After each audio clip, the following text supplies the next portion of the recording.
Bueno, pues el tema de hoy es el velo islámico en la escuela laica. Ya lo apuntó Andrés al comienzo, y también Manolo, en fin. ¿Qué dice la laicidad, César, al respecto de este tema? Ilumínanos. Bueno, este tema se ha vuelto a poner un poco de moda a raíz del caso de una chica en la Comunidad Valenciana, ¿no? Sí, lo comentó Andrés, sí, al principio, que le permitieron... Bueno, Que dilo. después de haberle prohibido el acceso al instituto con velo, pues Mm, la Consejería de Educación pues le ha vuelto a admitir bajo un argumento estrictamente pragmático, que es la primacía del derecho a la educación, ¿no? mm, Desde mi punto de vista, y creo que desde el punto de vista de la laicidad, es un mal argumento dar prioridad al derecho a la educación cerrando los ojos, como siempre, a las exigencias laicas.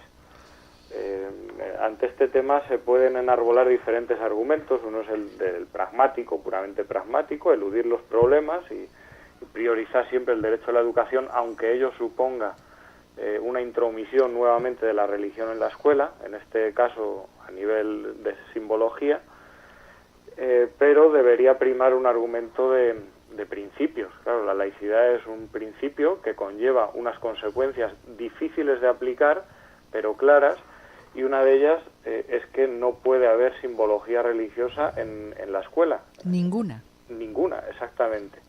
Y en este aspecto, pues me remito a una entrevista que hace poco ha publicado una filósofa feminista también, que es Amelia Valcárcel, en la que decía que no se puede tratar diferente a los curas y a los imanes, es decir, no se puede tolerar a un imán lo que no se le permite a un cura. mm. En Se nos definitiva, olvida.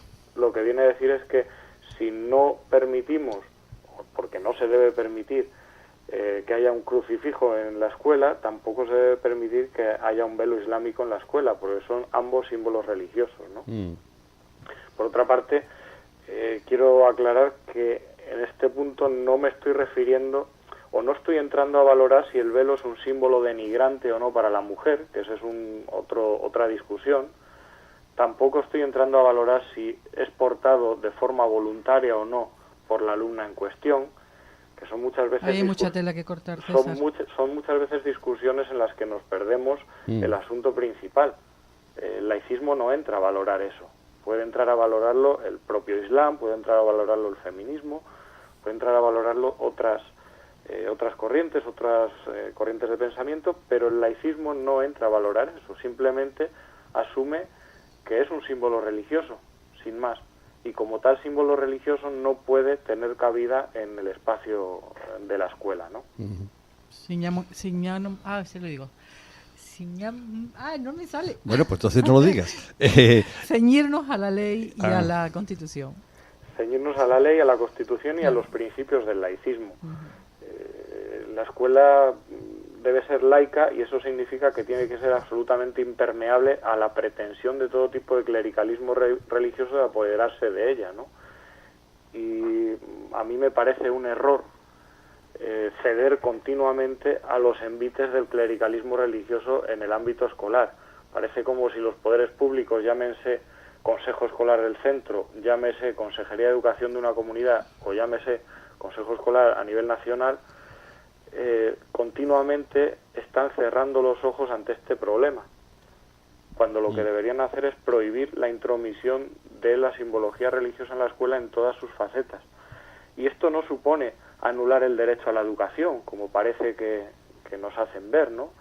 Parece que quieren mostrarse como tolerantes, permitiendo este tipo de intromisiones. No, a una niña no se le anula el derecho a la educación por decirle que en la escuela laica y pública hay unas normas que hay que cumplir, entre ellas la de la neutralidad, ¿no?, de la escuela. En todo caso, pretender que eso elimina el derecho a la educación es ceder a un chantaje, a un órdago que puede provenir de las propias familias o de donde sea, ¿no? Es como decir, o la niña va a clase con velo o no va a clase, O manipulado por los imanes. o manipulado con los imanes, pero ya digo que ahí no entramos, no es una cuestión de entrar a valorar si es puramente voluntario o no, es un símbolo religioso. El problema, César, es que nos lo venden como discriminación hacia la niña. Sí, porque hay mucho miedo ahora mismo a considerar discriminatorio cualquier medida que afecte al Islam. O sea, lo que no tenemos miedo a erigir contra los curas, es decir, no nos tiembla la boca para decir que el crucifijo no debe estar en una escuela, de repente tenemos una especie de complejo para aplicar los mismos principios con el Islam. Y consideramos que puede discriminar, que puede ser una discriminación de carácter religioso cuando no lo es. Simplemente en la escuela hay unas normas y una de las normas es la neutralidad. La escuela es impermeable, no puede admitir simbología religiosa de ningún tipo. ¿Qué pasaría si una niña no va a la escuela por la prohibición? Pues que la escuela habrá cedido al chantaje. Se le habrá expuesto el problema, o dejan entrar a la niña con el velo o la niña no va a la escuela, ¿no? Debemos de saber que la escolarización es un deber, y la propia Amelia Valcárcel, feminista, filósofa, a esa pregunta responde muy claramente. Se le puede llegar a quitar la tutela a los padres. No pueden chantajear de esa forma a la escuela. No se puede. Es decir, si no dejan entrar a mi niña con los símbolos de la religión a la que pertenece, mi niña no va a asumir el deber de la escolarización. Bueno, eso es un chantaje que no se debe permitir. ¿Qué habría que hacer? ¿Quitarle la custodia? Llega a sugerir eso, incluso, por supuesto, estamos muy lejos de eso, ¿no? Todavía hay que hacer mucha pedagogía, hay que intentar enseñar precisamente que en la escuela lo que no se va a hacer es dogma religioso, lo que no se va es a rezar, lo que se va es a aprender la libertad, y una de las condiciones para aprender la libertad es no permitir la entrada en la escuela de los grupos de presión que hay en la sociedad. Esto es un argumento que utiliza una filósofa también francesa, Catherine Kindler, que yo mantengo, y es que no se puede identificar la escuela con la sociedad. En la sociedad todo el mundo puede llevar los símbolos religiosos que quiera, o puede vestir como quiera, porque es la sociedad y para eso somos ciudadanos libres. Pero la escuela no es la sociedad, ni es un microcosmos que refleje a la sociedad. La escuela precisamente es la institución que educa en la libertad, pero no se puede presuponer esa libertad en los alumnos que están siendo educados para ser libres. Por lo tanto, son exigibles unas normas que no necesariamente tienen por qué existir en la sociedad, ¿no? Igual que hace pocos programas defendíamos que el uso del burkini en una playa debe estar totalmente permitido y ser libre, eso no es incompatible con defender que la escuela, que es una institución diferente a la sociedad, deben estar prohibidos todo tipo de símbolos religiosos. Yo creo que ahí está la clave, César, en lo que has dicho, que no es un microcosmos. Claro, sí, la función de la escuela es educar en la libertad y en la autonomía de juicio. Pero si convertimos la escuela en un microcosmos social, es como si estuviéramos presuponiendo ya esa libertad y esa autonomía de juicio. Cosa que es mucho presuponer, ¿no?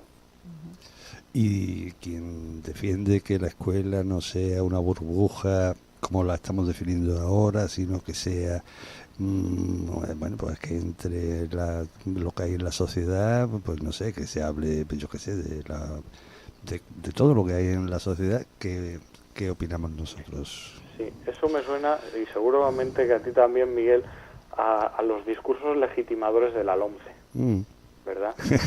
Nos conocemos bien. Cuando los argumentos de los que defienden el sistema educativo de la LOMCE pretenden decir que la escuela debe estar al servicio de la sociedad y de las corrientes de la sociedad. No, la escuela no es un instrumento al servicio de nada, ni al servicio de unos intereses económicos, ni al servicio de unos intereses religiosos, ni sociales, ni de ningún otro tipo. La escuela debe estar al margen de todo eso. Precisamente por eso, una de las exigencias laicas principales de la escuela es que se blinde ante todos estos grupos de presión. No puede ser un instrumento para dar cauce a una corriente social que termine convirtiendo la educación en una fuente de ingresos económicos, por ejemplo.